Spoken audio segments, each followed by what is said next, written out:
We say things that don't mean anything, but thanks for listening. Yeah. Greetings, salutations, welcome everybody to We Say Things episode 160. Big milestone because it ends in a 0. Yes. SUNSfan with Cinder in here, and we have some great patrons to shout out today.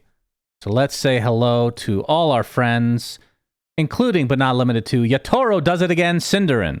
Mr. Cakes will see you in Arlington. Look for the tangos. I actually did see him. And the tangos were a literal tattoo on his arm that were colored to look just like a tango. They're actually quite nice. How many holes are in a straw? One or two? That's a good question, actually. I think it's one hole. It just extends. Right? Yeah.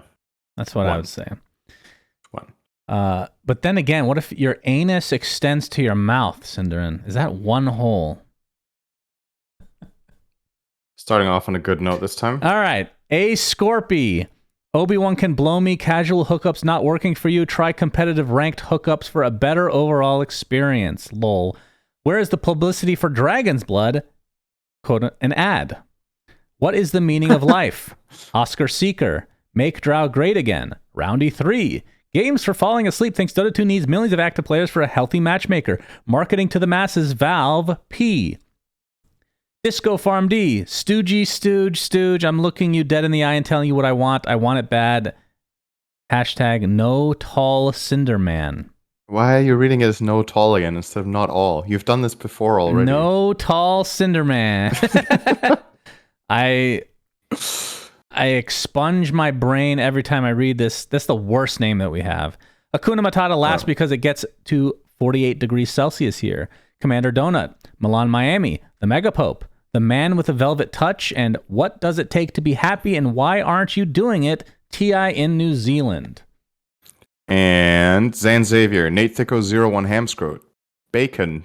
Shark TM. What did the man shout when killed by an Iranian Spectre player? Dispersion. I don't get That's it. pretty good. What's Dispersion. Oh, I get it now. All right. That's pretty good. Freshly seasoned goat balls. Janie, Dop, nothing to see here. Underscore man. Guitar strings recommends importing flocks from Han. Je suis vraiment. Can we get Seb on the podcast? Maybe. That's a new name, by the way. We haven't had that for like 2 months. That's why we. Till we get Ben it. Broomhead just wants a faceless Arcana. Is that so much to ask? Also, maybe some map changes wouldn't hurt. +1. Pitch Black, Wooden Aftertaste, Anonymous, and Peter. Only around 40% of people have an inner monologue narrating their thoughts throughout the day. Niebling. Do you have an inner monologue? Yeah, I do. Probably. So does Nikki. I've only asked you and her. All three of us do. Yeah. 40%? Is that true? I don't know. I feel like maybe people's interpretation of this is different, right? When they get asked the question. Okay. Because this is something you can't measure this, right? So you're only going to go with testimonials. So, like maybe some people, I don't know, don't consider it an inner monologue, or maybe feel like it's a negative thing, so they don't want to associate with it. Like whatever. I just find it hard to believe. I see. I don't know. I mean, we'll see in the comments, right? But we will. 40% of people. I think everybody has this. I don't know. Well, I thought that everybody could see pictures in their mind, but that's not everybody, right? That is true. That is very true. Okay, let's start off with my wife gave me a nice birthday present that arrived today. Happy birthday, Shannon. It's not my birthday anymore. I know. It was during the Arlington Major, right? It was the last day of the major, and I got a paid day off. They didn't schedule me for anything. I'm like, okay, sure. That's a pretty good gift. Yeah, I guess That's actually a pretty good gift. Couldn't have asked for anything better myself, but my wife did top it. She bought me a new microphone setup. She had her own already, so she kind of been beta testing it, and then she bought another one. It's very expensive, Cinderin. This is, I had to look up the names. The microphone itself is the Shure SM7B, and it's hooked up to a TC Helicon Go XLR mixer. And the mixer is pretty fucking sick. I haven't really tweaked it very much. I need to like watch some tutorials, but it's like this big thing on my desk now, and it's got some cool LEDs. When you switch settings, it physically changes the knobs on it. It's pretty sick. I'm not gonna lie. Damn. Apparently, a lot of like podcasters and streamers use this same setup. So, but again, it's quite expensive. So, understandably, why not a ton of people maybe. But yeah, hopefully, I sound better. I think It sounds very good to me. One issue I was having with the last mic was when I would laugh, it would kind of break up my. Let me just test it.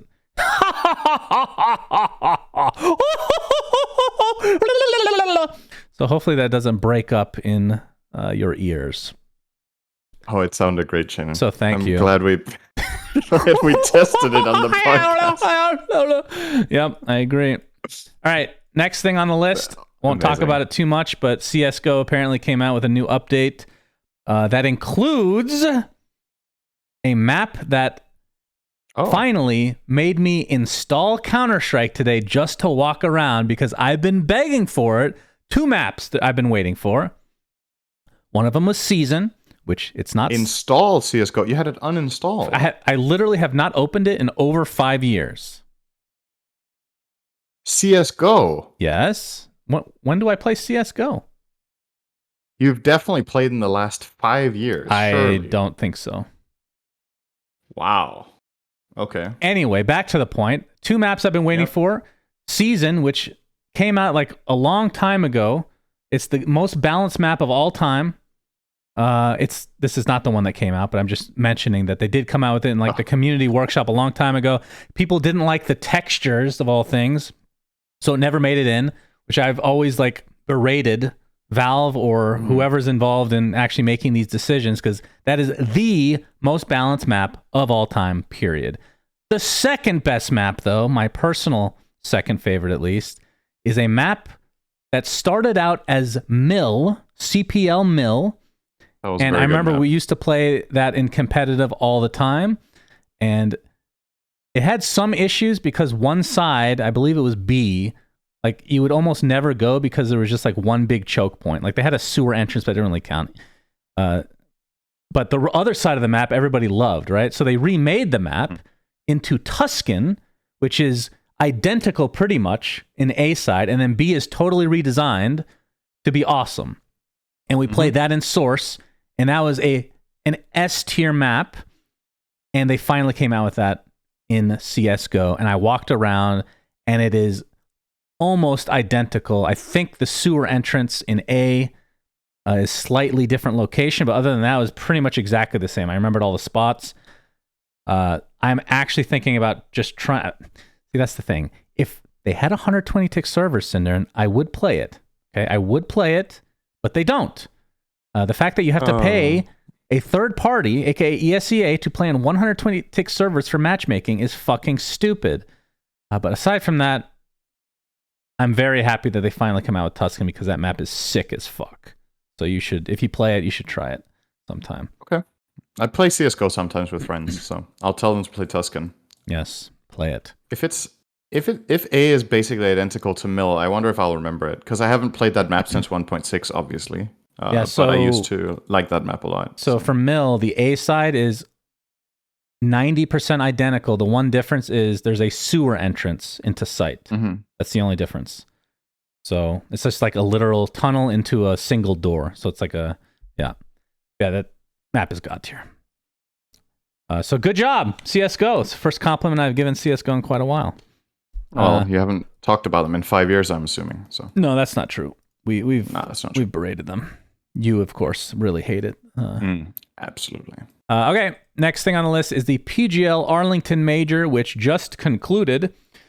I figured I'd talk about my experience as a whole and the tournament itself. So I guess first things first, the experience. It was very good. I think the fact that it was in North America really helped me because, as you know, I've been ridiculously burnt out. But the fact that it was like only a 2-hour flight, it didn't really feel like I was I don't know what the difference is. Being that far away from home versus just a couple hour flight does make a difference for me. The weather was not that anybody gives a shit. Very humid. Did not like that portion. But the tournament was good. Some small complaints, like the last day I went into the crowd and I was in close to the back of the seating area and the screen was like super small. You could barely see anything. I know some people complain about that. And I think it's probably because a lot of the tournaments that they have there are for like fighting games or FPS games, which you don't need that big of a screen. But for this one, it was like just looking for tiny detail. It's almost unwatchable. So the fact that I didn't have another screen or anything was unfortunate. But the crowd was super hype. It felt very captain's drafty because I believe, if I'm not mistaken, that's the last live event with a crowd for an official Valve tournament, right? In NA. In NA, yes. Yeah, I think so. So we had about 2,000 on the last day, I think, of Captain's Draft Minor, and this one, I think the capacity was 2,500, if I'm not mistaken. So a little bit more, but super hype. Really happy to meet a lot of the people. We got to play our custom game in like the Sony area with a bunch of fans. That was really, really cool. I didn't get COVID, which is even cooler. Nice. And it was fun hanging around the Talon, of course, and all the new people, my wife included. I thought they really did a good job.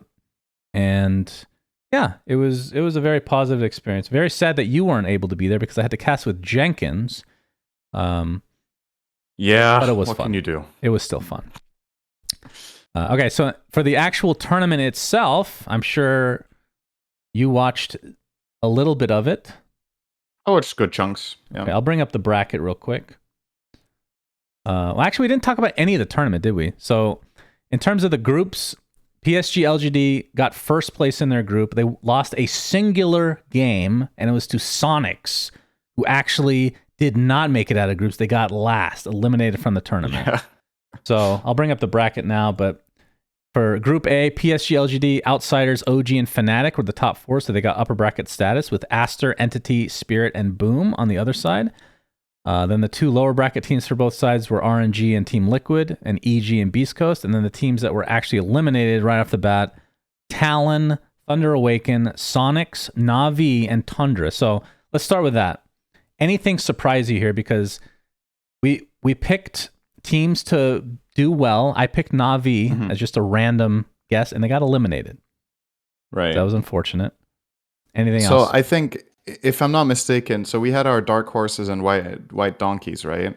Which has been renamed to Dim Mules for Liquid specifically by Jenkins. I think my dark horse was Talon. And they keep that status, obviously. They got eliminated. They got 7th in their group, so just barely didn't make the playoffs. Yeah. Pretty close, though. And who were the white donkeys we had? I'm trying to remember mine. I had Liquid as a white donkey. Yeah. Did I have that too? What was my dark horse, though? Was it Na'Vi? Or did I pick Tundra as that, actually? Because we were talking about a couple that could, really flop out, even though they're... I think I might have picked Tundra, actually. Let me move the graphics so your face is... there you go. I do not remember, Shannon. I do not remember. There you go. Get to see your face. But now that we're talking about the groups, so surprises in the groups for me, the biggest surprises overall, probably... I was not expecting Aster to get first in their group, but it's a very... I'm really happy to see China doing better again on LAN, not just PSG LGD. Aside from that, honestly, when I look through this, not too many surprises, really. I also expected EG to do better, right? Mm-hmm. Going into the tournament, you predicted them to win. I predicted them to get second. That did not happen. They got 12th. They got 12th, and they were not qualified for TI by the time they lost, okay? But because of other teams doing a little bit better, and I think Beast Coast is the reason that EG has qualified. Now, we'll talk about the DPC points and all that afterwards. Mm-hmm. But in terms of like the beginning of these brackets, LGD looked completely felt like TI, completely unstoppable. They lost a single game in groups, and then in the playoffs, up until the grand finals, they lost one game as well. So up until the grand finals, they lost 2 single games. Yep. And they had some crazy comebacks as well. They were down like 20K. I remember we had the first reverse top hat shellacking I've ever witnessed. It was absurd. I believe that was them. But yeah, they end up going to the grand finals, and they face off against Team Spirit, who, I mean, it's not that they had a bad showing, but it wasn't like dominant up until that point. They looked mortal, if you will. In fact, so in the finals, it was just absurd. LGD takes game 1, not even close, and then Spirit just 3-0s them after the fact. And the second game was the longest game of the tournament, which was super close. I think it was 75 minutes, and all the way until the end, you had no idea who was going to win. Yep. It was very, very close the whole time. And then I think in game 3, LGD got really outdrafted. I think the way they brute forced that Naga pick did not make sense to me. In game number 4, LGD were in a really, really powerful position, and then they dropped the ball. So, it was interesting to see how this finals, in a way, reminded me a little bit of what happened at TI, right? It's not in the same order, though. So at TI, if you remember, LGD lose the first 2 games by prioritizing Wisp over everything else, and they get Magnused. And then they adapted for game 3 and 4, where they changed it up. They didn't prioritize Wisp as high. They gave Magnus more respect. They counterpicked it with Rubik. I think it was banned one game. And then game 5, they're in this really good position. They're looking to win, and then they have one key moment that fails, and then Spirit just runs over them afterwards. This time around, the hero that's the Wisp in this scenario is the Naga, who they are picking in game 2, where I think it was a really good pick. It made a lot of sense to me why they would pick Naga there, but they lose. And in game 3, they run it back in a game that's infinitely worse for Naga, and they get stomped. And then in game 4, they're in this great position, just like in game 5 of the finals, and then they drop the ball and get countered, and then Spirit run over them. In so many ways, it felt like I was watching the same series, just that the games were in different order. So that was kind of interesting to me, because PSG LGD to me is a team that, they seem kind of unbeatable or absolutely incredible until the grand finals, and then something just happens. And I don't know exactly what it is. I don't want to discredit Spirit. I think they played amazing too. Like, if you don't play well against LGD in the finals, you're not going to win. So Spirit had to bring out their A game, but I have to say I was a bit disappointed, especially in game 3 and 4 from LGD, just because game 3 the outdraft was just below their level, I feel like. And in game number 4, the way they lost that game was also really disappointing for their standards. They had an 8k lead, they take one bad fight, then they brute force a 3v5. They lose that, and then they kind of just lost 2 lanes of racks. Yeah, and the question begs, does LG, and again, Spirit, got to give them credit, but at the same time, does LGD choke? Because going into this tournament, in fact, they played each other in the upper bracket finals, and PSG LGD won 2-0. So once the grand finals started, between that time and the last TI, I think LGD won 8 in a row or something. Like, they just stomped them every game. There was the Riyadh thing where they just swept them. There was like a 4-0 sweep throughout that tournament. And then I can't remember if they played before that. But either way, they hadn't lost the game. It can't be the monetary stakes, right? Because it's not about what's at stake in a sense, because Riyadh had a way bigger prize pool for first, and they rolled them, right? So it's not because they're getting in their heads about, oh, this is a big prize pool, it's a high pressure situation. That's not the case. It's either something about the BO5 format or the title of a Valve major, or it's something about the crowd, whatever it is. Something is just different for LGD in these situations. And honestly, to me, that's the only thing this team needs to work on. Because aside from that, they're the best team in the world, and I still think they are. And I don't know how many times they need to get second or get beat by someone like this before I say they're not the best team in the world, but I still think they're the best team. Even though they lost 2 series to Spirit, one in a Valve major and one at TI. It's just, you look over the entirety of the year, and this team is just the best. But they didn't have it when it mattered the most this time around, again. But like you said, until now, and that's obviously why people's perceptions will possibly be different from what's actually been happening across the last 2 years. If you only watch Valve tournaments, you'd be like, Team Spirit is the best team in the world. LGD just can't beat this team. When as a matter of fact, like you said, they can beat them consistently, just not in the biggest best of fives. So. Yeah. So overall, gameplay wise, the tournament was really good. The peak viewership apparently was the second highest of all time for majors. Number one being Kiev back in 2017, I think. So that's nice. Obviously, it is North America, so I don't know if that helps, but I would assume it does. Or does it? I don't even know. The NA, like the player base isn't very big, so I don't see why it would Thinking help. about the time zone, right? So when was the game played NA time? It was played around 10 a.m. was the start. Early after. Yeah, but the grand finals were played early afternoon, right? Because 10 a.m. was the lower bracket final. Right, but I don't... The grand finals probably started like 2 or 3. Was the peak the grand finals? I mean, it usually is. I think so.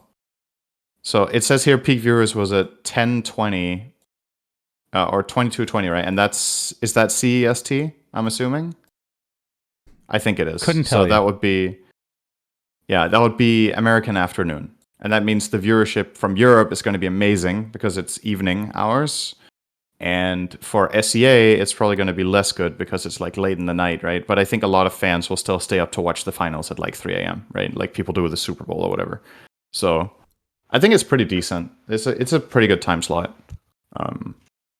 But yeah, the best one might still be European evening because then you have all of Europe and CIS watching, right? That might be. But you should have that here too. I don't know. It's fine. It's a good time slot at least. NA has good times. But to sum up the end of the tournament, something kind of hit me in the way that Spirit. I mean, obviously they played well. They had a lot of emotion. There was it the Toronto Tokyo typing? What do you haters think or whatever it was? What now, haters? What now, haters? And then they actually show like great emotion, other than Maposhka, which that's felt like a normal Dota player, right?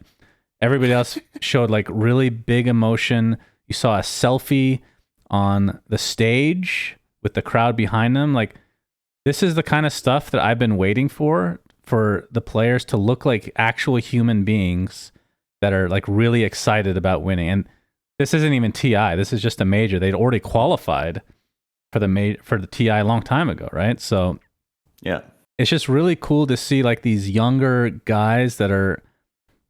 It feels like they're the embodiment of the modern day esports player, or what I thought that would be already. You know what I mean? I don't know how to explain it exactly.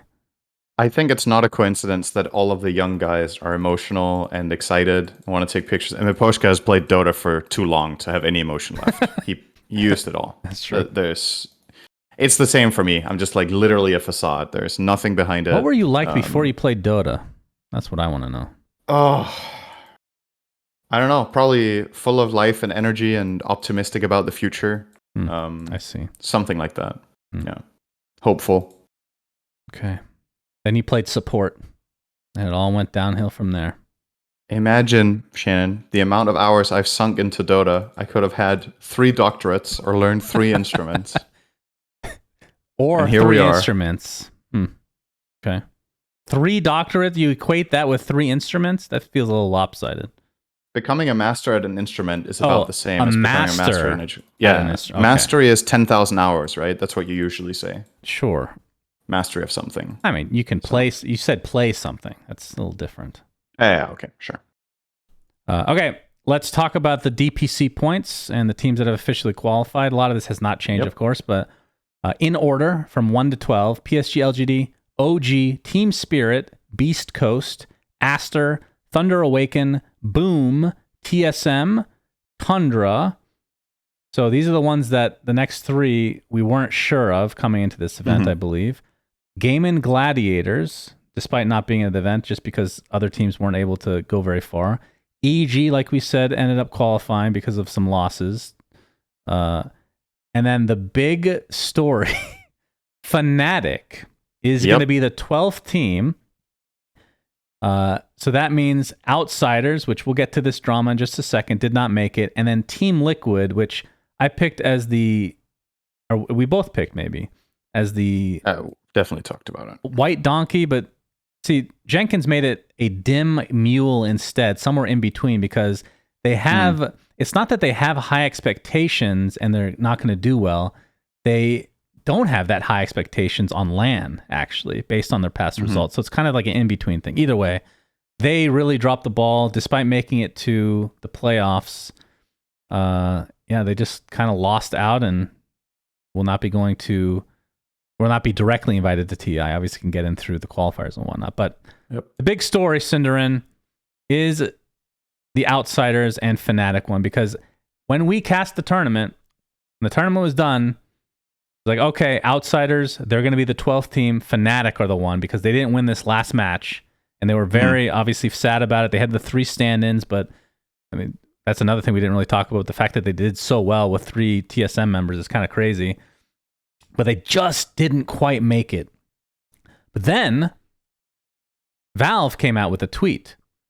We are aware of a discrepancy regarding how the DPC standings are calculated when compared to unofficial sources. The DPC website reflects the official standings for the 2021-2022 season. So I'm not going to lie, Cinder, I know there's some rounding stuff going on here. Maybe you have a little bit more info on what actually happened. I can do a TLDR. Yes. Yeah. So basically, whenever you get penalty points as a team, which is when you replace players, right? Or if you attend a tournament without your full roster, depending on the conditions, you don't score full points. And I think for both Fnatic and Outsiders, at least for Outsiders, there's been penalties because they've switched up their roster. And what matters here is when you round, essentially. So what Liquipedia, which was the source that most people go to for everything about Dota, because it's super updated, it's usually, basically, in my experience, it's always correct. It's extremely rare that you find a flaw there in anything from rule sets to standings to scores to all of it. It's just very, very well run. According to Liquipedia, Outsiders would have 1,020.05 points, and Fnatic would have a flat 1020. And the reason Outsiders has this this decimal amount is that they got penalties in the past of a percentage amount, and then Liquipedia just assumed that you run with the floating numbers all the way. So the penalties just stay a decimal amount. But what Valve actually do is when you get a penalty, your current number gets rounded down to the nearest full number. And what that means is, instead of the 1020.05 points that Lipipedia's model had Outsiders getting, Valve's official model had them getting 1,019. So exactly 1 point less than Fnatic. And the whole drama here isn't really necessarily the outcome. It's the fact that this wasn't seemingly communicated properly, or because the teams themselves didn't know, right? Outsiders or VP were celebrating on Twitter. They were like, "See you guys at TI," you know? Like, the team itself thought they were qualified. And that means that something in the communication here has gone wrong, as it tends to. And they were expecting to be the 12th team, and they just weren't. And Fnatic just get this happy surprise. I imagine the players are insanely relieved, because they were like, fuck, man, we missed out by as little as possible. And then they do, in the end, just get to qualify directly and go. Which, you know, in a way, I guess, I mean, obviously you're happy for them and you're sad for the Outsiders, right? But you also need to look at the picture here that Fnatic, like you said, played the major with 3 stand-ins. So who knows, if they had their full roster, this would have never been a problem. They were unfortunate enough that it was 3 players that couldn't get a visa, right? Yeah. So their conditions were also just, the odds were definitely stacked against them. So considering that, I'm happy for them more so. Yeah. But and I'll end this part with just Lipipedia's tweet. They say, we'd like to apologize for the confusion around the international qualified teams caused by the standings on the Dota 2 wiki. We are a third-party website and rely on official information to display accurate information. A different interpretation of Valve rules led us to this. That's where they ended it. Valve are the ones in charge of the competition, and it is on them how to follow their own rules. However, we believe there's space for improvement on clarity. The upcoming DPC events, we will make sure to improve on clarity on our side as well. Recently, we also had some confusion around last-minute changes on tiebreaker rules, and incident is yet another reason why we think publicly available rulebooks are important for any competition. So it just sounds like a communication thing, and I believe that not this exact scenario, but the rounding down thing actually happened years ago. but it didn't make a difference. And Yes, I think I don't know if anybody noticed, or I can't remember the exact scenario, but this kind of happened before, but not on this level. Yeah, to my knowledge, Valve hasn't changed anything in how the DPC rankings and systems work. So it's the same as always, which is, like you said, the rounding. But because it hasn't mattered in the past, people haven't been up in arms about it or noticed. Yeah. And the thing is, at the end of the day, if that's the system, that's fine. It's not like Valve's system here is flawed or there's anything wrong with it. It's fine to round down there if you want to do it. Just, people should just know it. The team should be aware of it. And especially if there's a hypothetical here with this tournament that it could become relevant, I think it should be communicated in advance so the players, and the orgs are aware, so they don't start spreading misinformation about being qualified to TI and, maybe something like that influences what fans try to get tickets to the event or what news are generated about it. And it just looks bad for everyone if it ends up this way. So obviously it's not what Valve want either. Yep. I feel like it's just one of those unfortunate things that happen, and obviously Valve needs to communicate a little bit better, but at the same time, that's just who they are. Right? And I mean, the other thing is, realistically speaking, this will never happen again, right? Yeah. What are the odds, of this? Yeah, it's within one DPC point with teams getting penalties. Mm-hmm. It's ridiculously unlikely. Yeah. I think that might have also been why it caught Valve off guard, to be honest. They might have thought, they're a data-driven company. They're like, this never happens. Well, that's the other thing. I'm just trying to think of the whole process. Why would you ever round down if it, okay, tell me how they teach this stuff in Europe in general. Like for us, if it's 0.5 or higher, you round up all the time, right? But it sounds like, based on what you said, if it was 0.9, they would still round down. Is that right? Yes. Yeah. I find that a little odd. It depends, right? Because you could take the angle that the reason you're rounding is that you got a penalty, right? And the penalty should not be diminished. The penalty should be full, and if it should be anything else than full, it should be more than it, right? So if you round up in that scenario and you want to give a team minus 20% DPC points, then you would end up giving them minus 19.5 or whatever. And imagine that in the end gets them over another team. Then they would be like, that's so unfair. They should have got a 20% penalty, not 19.5, right? So, I mean, I think given the context of that, I think rounding down actually makes a lot of sense. It should just be communicated. That's it. I think that is better to do than rounding out cleanly. Or you keep it floating, right? You keep it floating until the end, and then there's just no rounding, which is what Liquipedia did and thought was the case, that we ran it with 2 decimal points, which would be completely fine, I see. But if you do want to round, you should round down on penalties, for sure. Okay. Okay, moving on. I saw a couple Reddit threads about our extension during the PGL major, and obviously I didn't say anything because I was employed by PGL at the time, and I mean, it's not like I had anything bad to say, honestly. I'll say exactly what I'm going to say. But essentially what happened was PGL came out with their own extension for their stream, and a lot of people were complaining because it wasn't as good as ours. And there was a big debate on Reddit. I read through every comment just to get an idea of what people were thinking. And some people were under, first of all, a lot of misinformation, which is the only reason why I'm actually saying anything here. So let's clear up some misinformation. First of all, we go to every tournament organizer and offer our extension, and we give a price point based on different criteria, such as how big of an event it is, how long it is, how many viewership things we're expecting from it, what package they want, because they could get the basic package or a tournament package or even a sponsored package. Kind of simplified it recently, and I'm willing to be a little bit more transparent on what that entails, because there seems to be a misconception that so many people, it's so weird reading comments and people are just like, yeah, I heard that it's just really expensive. SUNSfan should just lower the price. I'm like, where have you heard the price from? How is that even possible? All right, I'll just come out and tell you the price. First of all, I have no problem with other people trying to make their own extensions that are similar to ours. If they copy paste code, that's obviously not okay. This is not what happened though. So PGL doing that is no problem. We went to PGL, offered them the extension. They said no, they're making their own. I'm like, okay, cool. Now, the reason that mostly I'm okay with that is because, number one, it's not against the rules.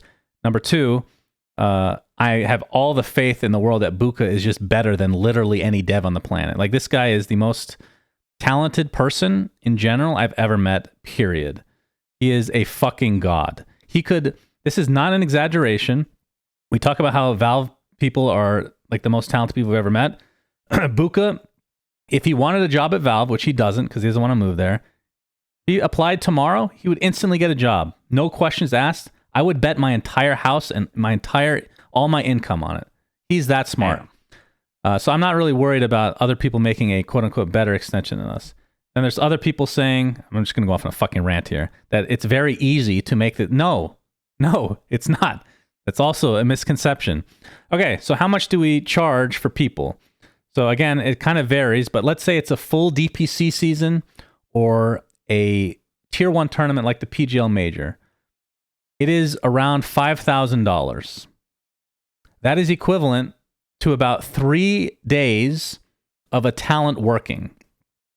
If you think that is expensive, then I don't know what to fucking tell you.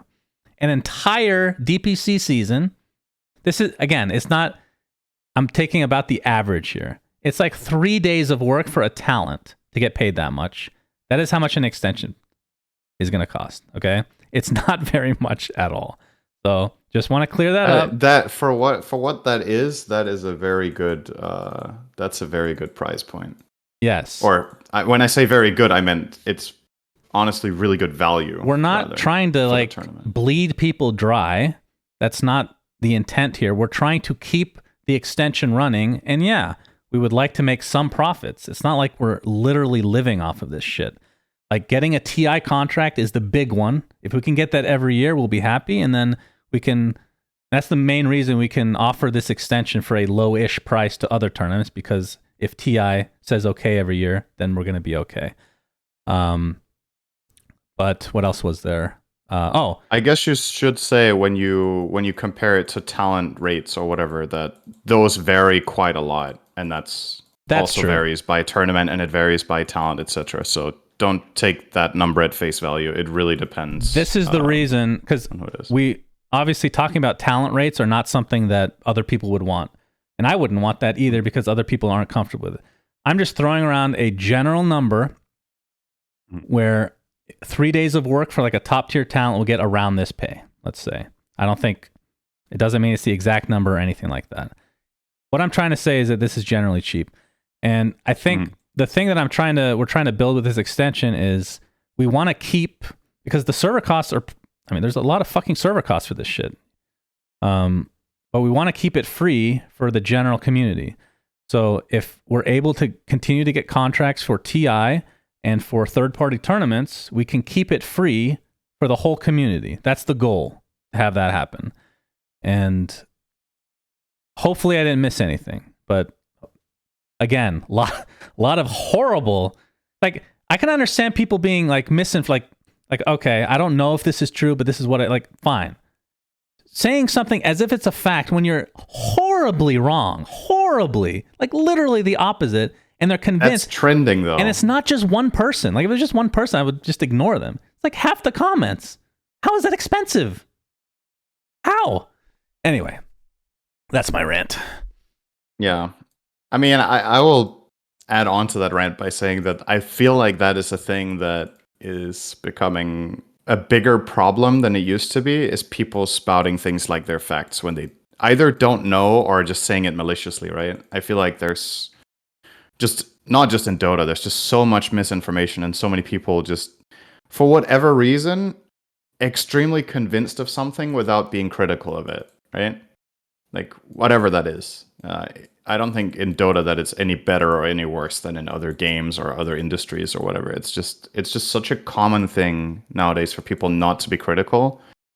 And that's a big shame, honestly, that there's not more of a critical approach to things. Yeah. Yep, I agree. All right, so that's my rant. Sorry about that. Next, very quick topic, the gameplay patch 7.32. This is what Valve posted in the end of their blog congratulating Team Spirit on winning the Arlington Major. As mentioned previously, gameplay patch 7.32 will arrive sometime before the international regional qualifiers, which I will actually have to look at the dates of that. It was beginning of September-ish, right? Let's see. Yes. September, is that right? I think it's September 5th or something 3rd. that the qualifiers start. 3rd. Okay. September 3rd. So sometime generally in the next 2-ish weeks, we will see a patch, which I think you and I and a lot of pros are expecting. Obviously the balance aspect, but terrain changes and like kind of big change, like not like neutral items, but some sort of change to the map. Maybe have you changed your mind on expecting that? No, I mean, that's what I want. I just don't know if I think the patch is going to be that big, so close to the qualifiers, right? That's when it says sometime before the qualifiers, it could literally be 4 days before the TI qualies start. I don't know if they're going to make map changes. Okay, so I feel like this is going to be another balance patch. Huh? What changed your mind? Because last time we talked about this, I was the one that was hoping for a patch, but was expecting it not to be drastic. Mm-hmm. But you said they've done this before. Before TI, they've come out with big patches. Yep. I mean, I thought this patch was going to drop the day after the Arlington Major. And with this wording, I don't think that's the case anymore. I think it's coming close to the qualifiers, and then I don't think they're going to make that big changes. Okay. So that's what changed my mind. So, like, if it came out August, when did the Major end? Let's say it came out August 15th. Then I think they could have made very big changes, and it would have been okay. But if you make huge changes 3 days before qualies, it's too much of a coin flip. What's the time frame that you'd be? Is there like it's like 2 weeks? Is that I think 2 weeks before a major, like a really important qualifier, important event. That's enough time, I think, for it to be. I would consider that fair for everyone. If it's 2 days before, that's way too much randomness. Like, it's just about who gets a really randomly good idea or just manages to run into something specific in pubs that other players don't experience, and it's just mega broken on this new patch. But if you give it 2 weeks, there's also time for a rebalance, right, along the way, where something exploitable gets found out and gets sorted, or like Puck with Witchblade. Yes, yeah. Please. So, yeah, I'm expecting rebalancing of heroes. I don't think we're getting big economy changes. I don't think we're getting big map changes. And then I just hope that, I mean, I would love to be wrong. I hope if this patch comes out in a few days, I think they can still do all that. If it comes out in over a week, I don't think they can do all that. And if they don't, I'm imagining that post-TI, there's going to be one of the biggest patches ever, with more than one new hero, a map change, and item changes, and maybe system changes too. That's what I feel like we're due now, because we've played on essentially this version of Dota for I don't know how long now. It feels like it's been a year and a half. It might even be more. Yes, it's been quite a while. Maybe it's been 2 years, actually. It's almost 2 years, I think. Yeah. Yeah. So. I agree, though. Yeah. So hopefully we get something juicy. Hopefully it's sooner rather than later, because if it's sooner, I mean, now that I think about it, I agree. If it's too close to the qualies and you change the map, that's not great for competitive. I don't know if competitive integrity is the right term, but you know what I mean. Yeah, it just makes things too random. Like, you could argue it's the same for all players, which it is, but there will just be an inherent major randomness when the players have 1 or 2 days to prepare instead of 14. So. Yeah. Okay, next thing on the list, again, kind of a small topic. Well, small in terms of how much we were able to talk about, since a lot of it's speculation, but TI tickets went on sale and they sold out instantly, and they went to a bunch of scalpers. So that sucks. It especially sucks because well, first of all, it's TI, and this has happened before, I feel like, a few years ago. Mm-hmm. And it's the first TI since TI 9 that we're going to have an audience again. And that's not just 2, that's 3 years, right? That is a ridiculous amount of time. And it's in Singapore, which, you know, SEA audience is always super hype. Now you have these fucking scalpers. It's already a super expensive area to try to book a hotel and all that garbage, and now you got to overpay to try to get a ticket. Like, I don't know who's at fault here. I don't even know how any of this works, but it's just one of those really shitty ass situations. Yeah. So I I read about I read a lot of the comments and what people were talking about with this and some other threads. And part of the problem is when you're renting a venue, that venue has a partnership with a ticket supplier. So you have to use their services if you're using that venue. So you're kind of at the mercy of, let's say it's Ticketmaster, for example, which I think is the biggest ticket distributor in the world, right? If they have a partnership with that venue, everything that venue sells goes through Ticketmaster. And the motivation for that is that Ticketmaster obviously gets a percentage on every sale, and the venue needs a reliable and trustworthy way of reaching a lot of people to sell their tickets. So it's just, from a business standpoint, it makes a lot of sense to have it like that. It's just a good way of organizing it. The problem is Ticketmaster apparently, from what I've heard, it has some, aside from maybe some scummy practices or arguably too high cuts they take or whatever, the issue is that there's no moderation about scalping as far as I'm aware. The tickets go on sale, whoever gets them, and that's it. Ticketmaster has made their money, and the loser is the venue who doesn't guarantee that that they're going to get a full house, right? That said, I also think that the representation that there's going to be in a forum like Reddit where people are really passionate about the game and are showing up and they're like, I didn't get a ticket, is that people are immediately going to gravitate to all the tickets are scalped, right? We don't know how big a percentage of them actually got scalped. Let's say there's 5K tickets and there's like 50 of them on sale on a homepage, right? How many of the tickets actually went to fans that are just going to go? Maybe it's 90%, maybe it's 95%, maybe it's 10%. Like, I don't fucking know. Scalping is absolutely a problem, but I just can't, like, we can't speak for how many of the tickets actually are getting scalped like this. And I mean, one is more than too many, I would agree. But I would imagine it's really, really hard to police this. So, yeah, I don't know. I read something about the tickets being tied to you in some way so that if somebody buys the ticket and they sell it to someone else, that ticket can't even be used. So if that's the case, then the scalpers are actually relying on people being misinformed, if that is true, because then the ticket is unusable by anyone else than themselves, and they need to sell it or they need to go. But I mean, it's always shit with this. I personally am not too worried that we're gonna, have half of the tickets not be used. I don't think that's going to be the case. Obviously, some people are going to make some money off this in a kind of disgusting way. But I'm still hopeful that most of the tickets are from people who authentically wanted to go. And there's also plenty of people in the comments saying, hey, I got my tickets. I'm so excited. It worked out for me. Or who were like, oh, I didn't get it in the first batch when everything was immediately sold out, but I kept trying. And 2 hours later, tickets opened up and I got those, right? So, like, who knows, right? It's hard to say, but... Yep, shitty situation. Yeah. Hopefully... Hopefully the crowd will be full. I don't know.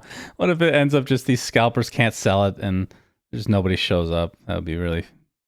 That would just be like TI-10 again, I guess. I mean, in a way, that is what would kill scalping, right? As if you can't get rid of your tickets, then it's just a major loss for you. But then it's a major loss for us for this year, too, right? Absolutely, yeah. Of course. But for it to be a thing, you obviously need to be able to get... That's the thing with scalpers, right? They're taking a risk, essentially. I guess you're not taking a risk on certain things where you're absolutely positive you can sell your stuff, right? If you get a ticket to a major pop concert, somebody is going to want your ticket, right? Mm-hmm. But for this, especially if you can't even transfer it and it to be used, then if people do their research, like, that's probably enough people going to fall for it. I don't know. It's just something I read, so I don't know if that's confirmed. And I don't know what Valve would do. Like, let's say you buy a ticket. You're like, I really wanted to go. This is my favorite event of the year. I'm a huge fan of Dota. You show up to the venue. You have your ticket. And they're like, no, you don't own this ticket. And like, I couldn't get a ticket. I had to buy it from a scalper at double the price. And you can prove to them that you bought it. I mean, what do you do, right? Yeah, I don't know. Hopefully they come out with some information about that, but no clue. Next, segment is the SAP segment. Playing Dota 2 requires skills like multitasking, pattern recognition, strategizing, leadership, and social skills. SAP is looking for exactly those skill sets in various areas like development and technology, sales, and consulting. Put your stamp on SAP's market-leading portfolio used by 94% of the world's 500 largest companies and bring your skills to work with the latest technologies. Join a dynamic and diverse group of people and develop your career. Check out SAP's open positions at jobs.sap.com or by clicking the link in the description of the video. All right. You got your question, big boy? I do. What's the Do you score want it again? first again? 3. I think you're up 3-2. 2. Right? Sure. Yeah, go ahead. Okay, across all of the... What is it? It's still 7.07 and onward. Ticketed games. Which hero has the total highest building damage? So across all games. Okay. Is it A, Nature's Prophet, B, Tiny, C, Juggernaut, or D, Terrorblade? Okay, I'm gonna... Is this a red herring? Are you trying to... Did you put Tiny in there because he's not the top damage or because it's so obviously he's the top damage? That could be many reasons. All right, I'm going to just eliminate Terrorblade and Jug right away. You said it's Tiny and Nature's Prophet. Yeah. I know it. Fuck it. I'm not getting tricked. I'm saying Tiny. All right, that is incorrect. God, I hate you. He has the worst score of all of them. Tiny is 9th. Oh my... Do you want a second guess? Well, my second guess would have been Nature's Prophet, but I'm guessing that's incorrect. That is incorrect. He's the 3rd highest of the Wait, 4. Is this the highest total per game or... Total building damage across all games. Just total accumulated. Yeah. Yeah. So Juggernaut or Terrorblade? Okay. Terrorblade? It's Jug. God, I couldn't believe it. I was looking, I was like, there's no way. Actually, it is Jug. By very little over Terrorblade. Terrorblade is 2nd out of all heroes. Jug is number 1. How is Tiny I not wonder first? why Tiny's... So I think it's obviously easy to have like recency bias, and we remember the last few years of Dota, right? But for many, many, many years, Tiny did not do very much building damage, right? He was played as support. When he was core, he didn't always have the tree ags, right? Like, we're that far back in Dota now. I thought he had that ags for a long time. He did, but I don't think he had it since 707, right? I don't think he was ever support back in the day, right? It's like mixed, I think. But obviously, every single game Tiny gets played as support, his building damage sucks. And I know this isn't averaged out, but that means that in that game, the Tiny pick will not do damage. Every game Jugger is picked, he's a carry, right? So he will always do building damage. And so will Terrorblade. That's why they're so high, I guess. And Nature's Prophet's probably the similar story, right? A lot of the picks are supports. So in those games, they probably don't do so much building damage. Okay. Well. But yeah, I was surprised. I would have definitely got this wrong as well. All right. Well, I suck still. But that's what I do, generally. All right. So my question is, who has the lowest win percentage of all time when no shard is purchased? Oh. Okay. A non-shard question. When not having shard. So what does that mean? When they don't have one or nobody has it in the game? No. Just them. When they do not buy a shard for themselves. Who has the lowest win percentage of all time? I get 4 options, right? You get 4 options, yes. Did you forget to give me options? No, I'm just making sure that I took the right picture, and it looks like I did not. So you're going to have to entertain the stream while I look this up again. All right. Let's sing a song. We say... Keep it up. Not done yet. I feel like... Did I not take this correctly? All right, hold on. Well, I have plenty of time to look at heroes now, so that's great. All right, so I said shard, right? Yes. All right, I took the wrong picture. That's why.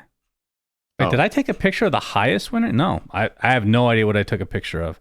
All right? Okay. So I'm just going to give you the bottom 4 in no particular order, okay? There's Bristleback, Silencer, Dawnbreaker, Grimstroke. So the hero does not have shard. Lowest win percentage.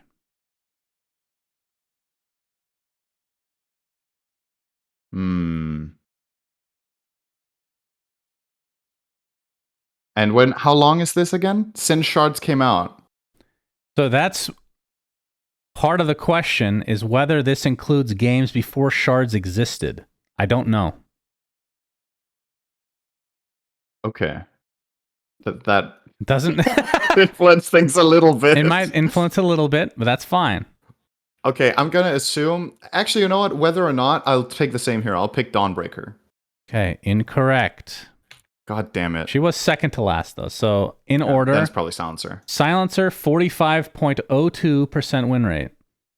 Bristleback, 43.85.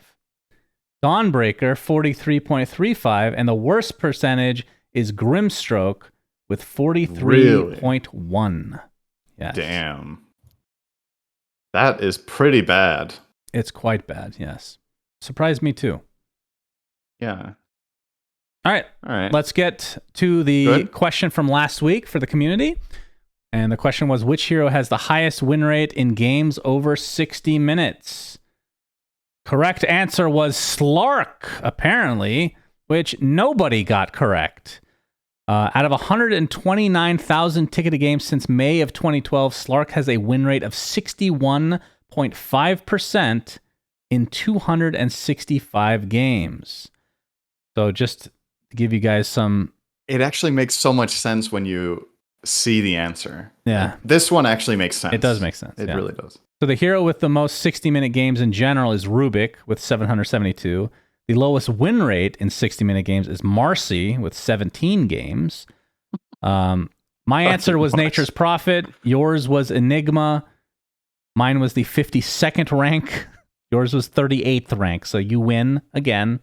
Congrats. I can't believe Enigma's 38th highest win rate after an hour. Yeah. It feels like Enigma crushes late game, but still. So just barely over 50% win rate. The closest guess was two people, both Ivan Ches and Bijesh Stha, both guessed Spectre. In 60-minute games, she had a win rate of 60.8%. The second which best. is the second best behind Slark. Yeah. So, congratulations to you guys. Just well done. Damn it. If somebody would have guessed Slark, that would have been pretty dope, though. But yeah, Spectre is definitely a good choice, too. All right. And next week's question is from Ivan Ches as well. Their question was, which hero has the highest average for getting first blood? That's a cool one. So the hero matters, and if no one is correct, it'll be checked just like this week for who is closest in terms of the ranking. So if you want to try to give it a guess, go into the comment section, type in hashtag SAP Esports and the hero name. This is since 7.00. So just to clarify, this is the hero that gets most first bloods on average, where they get the last hit, right? Yes. So you and I can guess. Okay. It's just impossible, man. I have two guesses, and I don't know which one I like more. What lane are you thinking? I don't think it's in lane. I think it's before the lane starts. On average? It'll probably be in the off lane for one team. Not the mid lane. Yeah, it feels like it wouldn't be mid, right? No. It would be a side laner, and it will generally be, more often than not, it will be the carry getting the kill rather than the support, right? Most of the time. Because sometimes the support will let the carry get it. Yes. And sometimes they won't. Okay, I'm going to say Juggernaut. Oh my god, why? Why? That was my guess. Oh, now I feel way less confident about it. Can I change? All right, let me bring up the hero list again. I had a second hero, but it's not a carry, and you kind of convinced me that it should be a carry. Wait. Okay. I'm going to have a second guess that's just like a dark horse, okay? Yours is Jug. You've already locked it in. Mine is actually going to be Gyrocopter. So that's also a very good guess. 7.00. I mean, his Rocket Barrage did a shit ton of damage. I'm going to say Gyro. Gyro's definitely good. Both of these heroes have to be in the top 50. I have a support that's a dark horse, which is Maybe top 25. which is Tusk as a tag team specialist. But he might not be getting the last hit, so I don't know. But yeah, I'll go with Gyro. All right. Put your answers in. We'll see who's correct. All right, next thing on the list, T1 has made an announcement. They've officially added Ana and Topson, who is, they call him a stand-in still. Yeah. I don't know what that means. So But if they I got were to rid of- guess, Go ahead. Carl and Gabby, right? Yeah. So they've swapped out Carl and Gabby. I don't think their new team has been announced, right? But I'm assuming they will play the qualifiers. Maybe I've missed it if it was. But yeah, so the wording here, it feels like, so if I were to guess, Ana is just signed on a contract with T1, and Topson is signed on a contract until TI. That's my guess here, is that he will play with the team until TI, but he doesn't want to lock himself in for a longer contract because he wants to have other options afterwards. But I think the team saw a lot of value in getting these two players together. Oh boy. And this is exciting. I feel like, to me, this is one of those things that's either going to absolutely crash and burn or it's going to go really well. I don't think T1 is going to get like an okay placement with this. So they do need to play qualifiers, right? Yes. Yeah, so they need to play the qualies. I don't know which way you're leaning, if you think this is going to be amazing or not great. There's no way to know. I have no clue. I mean, Ana, I'll be honest, didn't look particularly good at the major. He got a lot of shit for a Terrorblade game he played with RNG. I watched that game, yeah. I think the plays and the moments that were highlighted... oh wait, maybe that's not the game I'm thinking of. Where the panel was also talking about how he was like out of position to make mistakes. I actually think the stuff that I saw on screen, that was not like, it was just really, really hard for him. Actually, I don't know. I'm not going to say, I'm not a carry expert. I'm not going to say he played a great game, but I think perhaps it was painted worse than it actually was, how he individually performed. I think it was just difficult in some of the situations to do what needed to be done. Was that the same game I was casting? I can't remember if it was Terrorblade or not, but he bought an MKB, which I think we were casting. No, it's the one. Yeah, he was casting. He bought MKB, sold MKB by mistake, and then he bought it again later, right? Yeah. Or whatever. Yeah, and I think that is that's obviously a big mistake. Well, it's not just but that, but the itemization in general, MKB wasn't even good that game. That's true. I will agree that his itemization was poor, but the way he played fights in the replays was just difficult. But yeah, I think itemization was his biggest mistake of the whole game, for sure. Then again, it was just one game. And then maybe it would have looked I good. didn't get to cast a lot of him, so that was kind of my one thing that stuck out to me, but it was kind of bad at the time. And something not to underestimate about this move is not that you're just getting, like two names with a lot of pedigree and star power, but these two players, I think, play around each other exceptionally well, which was why OG worked so well with them together. So if they can find that magic again, that will be very good. I think Topson was a huge part in making Ana good in the server, is the way he plays mid. And if they can, build that dynamic again, where Topson's like super aggressive, high risk, high reward kind of player, and Ana is that very stable rock that gets a lot of farm, and you have Topson, focus on rotating and making sure Ana's lane goes well, then I think these two can work very, very well together. So they've done it before, twice. Now the question is how they're going to gel with an SEA team, because that's new, right? There's going to be cultural differences. There's going to be differences to approach to practice. There's going to be differences in how they are socially to what they're used to with OG. And as always, like I love to say, stuff outside of the game matters a lot for your success in the game. Yeah. So that's just, that's just impossible to say. Maybe they'll gel great. Maybe it will be very professional and just straight business. I don't know. We'll see. Yep. Only time will tell. All right. Next topic is ESL One Malaysia. Talent and everything has been announced. It's going to be between the 23rd of this month and the 28th. And I saw you are going to be there, Cinderin. Wow. Yeah. I got invited not too long ago. I actually wasn't expecting to get another event until, fingers crossed, TI. But yeah, I expressed interest in working the event a while ago, and then they contacted me. So I don't know if there's room for one more, or if somebody canceled, or if there's some sort of somebody budget canceled. or... All right. You're a backup now, Cinder. I mean, whatever it was, my main point here is that I was invited relatively close to the event, considering it's in Malaysia.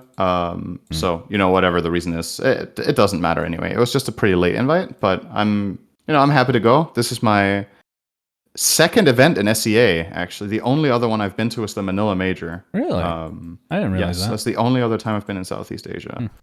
I've been to China once only? Shanghai? No, twice, right? Shanghai Major and TI in Shanghai, I think. Yeah. So those are the times I've been in Asia. And I've heard a lot of good stuff about Malaysia's food in particular, which is, something I'm an absolute sucker for. So that's exciting. If you have a chance, go ahead, continue. I get to meet my good old friend Winter, which is something the community is super excited about. Yeah. Obviously, he used to do a lot of talent work. And then he quit. Essentially, he just stopped doing talent work for a while. I think he became a dad, and then I think he had other priorities or whatever. But in Malaysia, he's there. I don't know if ESL reached out to him, or he was like, "Hey guys, remember me? I live in Malaysia. This is kind of my home." So I think it's super cool that he gets to go. I'm curious how much in tune with the game Winter actually still is, because he used to be very, very good at especially drafting. Oh yeah, he would call every pick. I mean, he's very good at calling picks. It's the last time we worked together. Was that DAC? Like at the BTS house, like years ago. That was the final event that Bruno was working as well, I think. Or maybe I'm thinking. Yeah, that sounds right. But that sounds right. Winter was definitely there, and I was paneling with him some of the time and casting with you some of the time, right? I think. Yeah, I'm curious to see that. But yeah, the people seem very positive and optimistic about the talent announcement here and the people that are there. And I should also say, remember, I don't know how much we were talking about that with the Arlington Major, that people were like, oh, where is this person? Where's that person? Are they skimping out? Why isn't this person invited? My favorite talent isn't there, blah, blah, blah. I think overall, ESL Arlington was really good. And I think some people definitely impressed and won people over that they might not have been, because they're just not familiar with them. But I think everybody did a very good job. So hopefully, a lot of the haters got silenced with that. Considering how many new or less exposed talents we had at that event, the overall feedback, I would say, was overwhelmingly positive. Where sometimes it's like a mixed bag, or a lot of negative stuff, or like front page on Reddit threads about this talent sucks, or why are they there? Like, for the most part, this time was very positive. So that was really good. Really good to see. Yep, I agree. But yeah, I'm excited for this, obviously. Actually flying out, my flight is in 2 days, so it's very soon. Because obviously I need to fly early since I'm flying east, so you travel an extra amount of hours there, and I need to have 2 layovers. I think my total travel time to get to the hotel is about 24 hours, so this will be quite the trek. So the first time and only time I've ever been to Malaysia, I barely remember, Cinderin. Mm-hmm. I was probably 6 or so, 7 maybe. Oh, wow. Okay. So like 50 years ago. And I always have one memory that I still remember to this day that I hope you'll have time to do. And I don't know the names of anything. But there's a temple somewhere with a really long, really high staircase where there's monkeys just like walking around all over the place. Really high staircase, and I don't remember if it's at the bottom or at the top, but somewhere inside the temple, there were snakes that were drugged that you could put around your neck, and I thought that was really cool. I don't think that's my kind of jam. Cinderin, you have an issue trying new things, okay? Other than appetizers, that seems to be your go-to for some reason. Okay. Just try to put a snake on your head. I will try new food. I promise you that much. Try to put I will a snake. definitely try food I've never had before. Nothing bad's going to happen. It's just a snake. What are they going to do? Yeah. It's drugged. Maybe. Give it a whirl. But what about the monkeypox, Shannon? It's monkeys. Yeah, apparently monkeypox does not come from monkeys. No, it doesn't. Very ironic, I know. Yeah. All right. Actually, the WHO is looking for a new name. Did you hear that? Yes, I think it's because They're they found it looking for a new offensive name. to monkeys. that right? They're looking for a new name for the virus because the current name is misleading, and it's literally just an open forum where people can suggest what to name it. It's not just like I think everybody can submit their suggestion. Can we call it the Trump virus? That would be great. Do you remember Trump pox? Do you remember when there was this contest or whatever, and the thing that got the most votes was what they would name it, and then the boat it was the naming of a boat or something, and the one that got the most votes was Bodie McBoatface, so they had to name the boat that. Yeah, it's always a mistake. Imagine people did that with the virus. It's not just open forum; it's the one that gets the most votes. What do you think would win? Yeah, letting the community choose that stuff can be a slippery slope. There's a community college in Scottsdale called Scottsdale Community College. It's in Phoenix. Oh, and that's a pretty good name. A long time ago, they let the school vote on the mascot name. Okay. Mm-hmm. So, like, I used to go to a school called Chaparral, so it was the Chaparral Firebirds or whatever, right? So this school is the Scottsdale Community College Fighting Artichokes, and they are still called that to this day. The Fighting Artichokes, and I always find that absolutely hilarious. That is so bad. It's so bad it's good, is what you meant to say. All right, let's see what the best suggestions were from chat for the name of the virus. Poxymac Poxface. It's a classic there. All right, there weren't many suggestions. That's okay. I understand. All right, final topic, which we haven't even discussed, and it might just be a very short one until next week, perhaps. Dragon's Blood Season 3 came out. Yep. I finished it. I'm guessing you didn't. I have not finished it. Okay, so how about next week? That's your deadline, which is plenty of time to finish the season. Oh yeah, you'll be in Malaysia though. How's that going to work? Yeah, I don't know. So it's a little bit TBD about the next episode, right? About whether we can record it, because the time difference is going to be absolute shit, right? Yeah, true. When I'm in Malaysia and you're in the US. So we'll see about recording that episode in general. Might be and better, I honestly actually. don't know. I don't know if I would have watched the whole season before then. How many episodes have you depending on seen, what you I'm piece doing. of garbage? The first one only of the season. What is wrong with you? This is literally your job. To watch Dragon's Blood? It's just obviously part of your job. Like, I'll be honest. Okay, you know what? Before you go off on a rant again on something completely irrelevant where you're wrong, Okay. would you agree that this was the best season without going into any specifics? Because the feedback that I've seen in general is people saying this was the best one. Yes, this is the best season. Okay. Good. Okay. I'm not going to go into detail. I'm not going to spoil anything, but I will say that I was like clearly better? Yes. If this was, what's the best way to put this? If I had no ties to Dota, I would not have watched past season 2.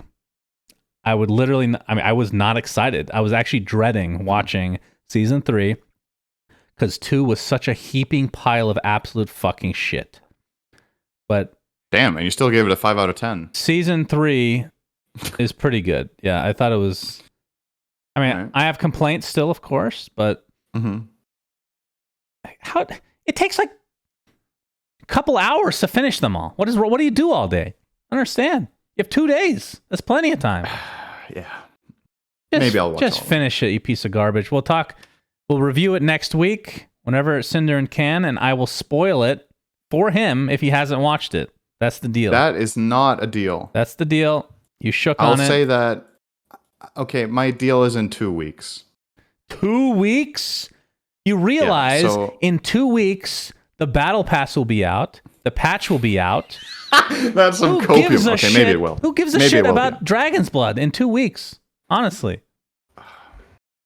Okay.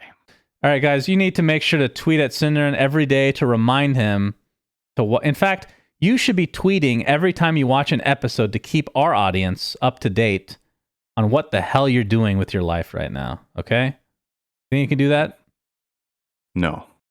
All right. Well, that brings us to the end of the episode. Hopefully, we can review Dragon's Blood Season 3 next week. Until next time, SUNSfan, Cinderin signing out. Goodbye and good luck in Malaysia, Cinderin. Peace. Bye. Get that snake. We say things that don't mean anything. Subscribe. But thanks for Motherfuckers. listening.